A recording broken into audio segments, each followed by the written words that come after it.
అక్కడ మాకు అన్యాయం ఏం జరగలేదండి. ఈ ప్రోగ్రాం వల్ల మాకు వచ్చింది ఏం లేదు. ఏదంటే వాళ్ళ తొడతొక్కుల్లో వాళ్ళు లోపలికి వచ్చేసారు.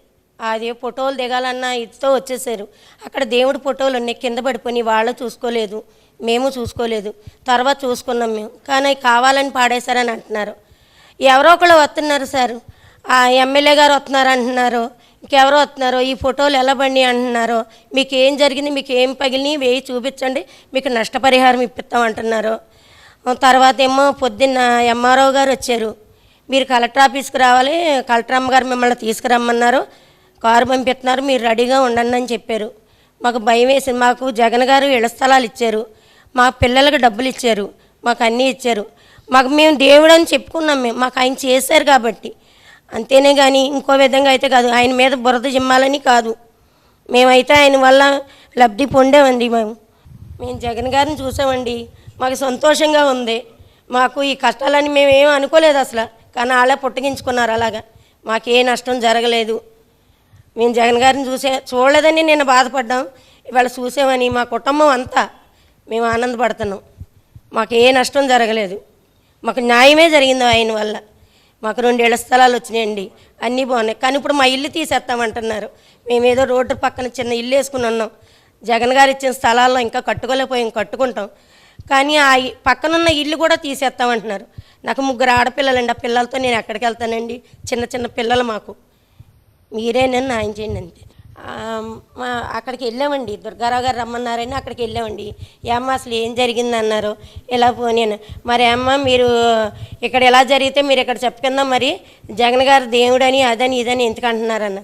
ఆయన వల్ల మేము లాభం పొందాం కాబట్టి జగన్ గారి గురించి ఇలా చెప్తున్నాం. ఏం మాట్లాడాలని నాకు తెలియదు, మేము ఆయన అందరిని బాగుపడ్డాం కాబట్టి మాకు మంచి జరిగిందని చెప్పామండి. మరి ఎమ్మెల్యే గారు వస్తానన్నారు, మీకు అన్నీ చూసి ఇస్తానన్నారు కదా అన్నారు. మాకు ఎవరే మాకు వద్దండి, మాకు అవసరం లేదు, మా ఏం పోలేదని చెప్పానండి. పొద్దున్నే వచ్చి ఎంఆర్ఓ గారు వచ్చారండి, కలెక్టర్ అమ్మగారు తీసుకురమ్మన్నారు మిమ్మల్ని, అక్కడికి రండి, కారు పంపిస్తానన్నారు, 8 రెడీ అయ్యి రండి, మీ ఆయన గారు మీరని అన్నారు. నేనేం మాట్లాడలేదు, దుర్గారావు గారి దగ్గరికి వచ్చి ఇలాగని చెప్పాను.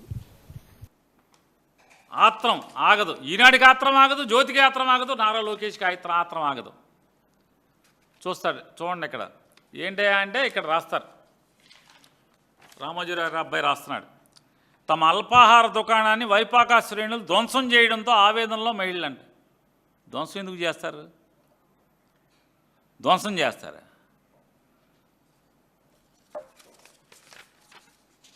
లోకేష్ గారు, నారా లోకేష్ నారా జగన్ రెడ్డి గారు మీ పర్యటనలో మీ అభిమానులు ఓ నిరుపేద మహిళ టిఫిన్ దుకాణంలోకి చొరబడి సామాగ్రి, హిందూ దేవుళ్ళ ఫోటోలు, మళ్ళీ హిందూ దేవుళ్ళ ఫోటోలు చూడండి, హిందూ దేవుళ్ళ ఫోటోలు ధ్వంసం చేయడం బాధాకరం.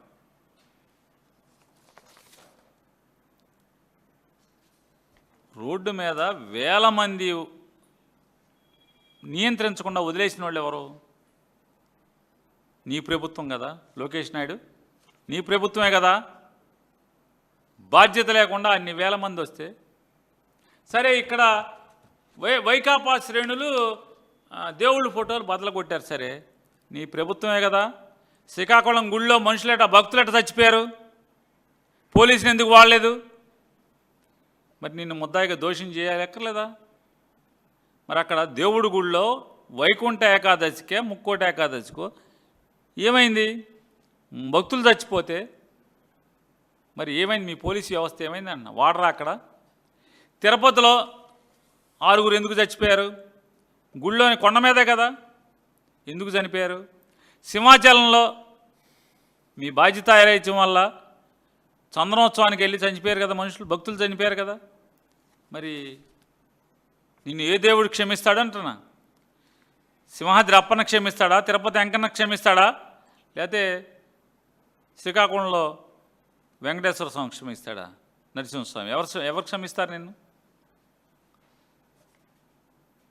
ప్రభుత్వాన్ని గాలి కుదిరి సంపాదనే ధ్యేయంగా బతుకుతూ డబ్బు డబ్బు డబ్బు తప్పితే ఏముంది మీ బతుకులో? ఈ 2 ఏళ్ల నుంచి మీ బతుకుల్లో ఎంతసేపు నోట్ల కట్టలు సంపాదించడం, లేదా సింగపూర్లో దాయటం, లేదా యూరోప్లో దాయటం, లేదా రష్యాలో దాయటం, లేదా దుబాయ్లో దాయటం, ఇంతకు మించి వేరే ఏముంది చెప్పండి మీకు? ఏముంది చెప్పండి? వీటి గురించి కాదు కదా.